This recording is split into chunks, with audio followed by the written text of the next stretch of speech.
এই সুখী আপু, জি বলেন। এই চিপসের দাম কত? 100 টাকা ভাইয়া। কি বলেন, 20 টাকা চিপস 100 টাকা? আপনার একটা ভিডিও তো দেখলাম 200 টাকা। ভাই ওটা হচ্ছে স্পেশাল ছিল সেজন্য।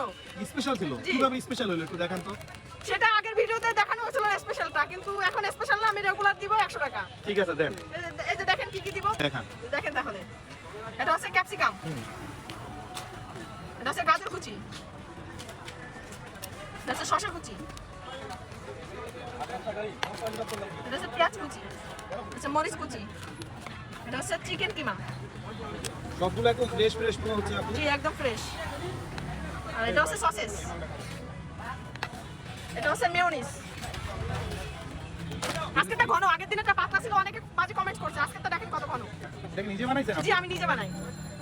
এটা হচ্ছে টমেটো সস। এটাও কি নিজে বানাইছেন? না এটা কিনা ভাইয়া। এটা হচ্ছে স্পেশাল সস। দুইটাই তো সাদা। কই এটা সাদা না, এটা স্পেশাল, এটা একটু অন্য ও কালার। Creamy creamy. জি। এভাবেই 20 টাকা চিপস 100 টাকা হয়ে যায় আপু। ভাইয়া কত কিছু ইনগ্রেডিয়েন্টস দিছে দেখেন, তাহলে 100 টাকা হবে না কেন বলেন? সব কিছু ক্যাপসিকামের কেজি কত বলেন? আপনি তো মনে হয় 100 টাকা বিক্রি করলে না হলে 70 টাকাই লাভ হবে। জি না ভাইয়া, যদি এত লাভ হয় তাহলে যারা তাদের মনে হয় যে এত টাকা লাভ, তারা শুরু করেন ব্যবসা।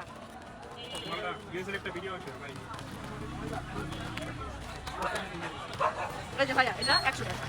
কমপ্লিট। জি। থ্যাংক ইউ আপু। চিপস মাখাটা সত্যিই খুব মজাদার। আগারগাঁয়ে এখন 3-4 জনে বিক্রি করে। আমার মনে হলো যে এটা একটু ডিফারেন্ট, আর খাবারটা খুব ফ্রেশ, দেখে খুব ভালো লাগলো, খুব টেস্টি।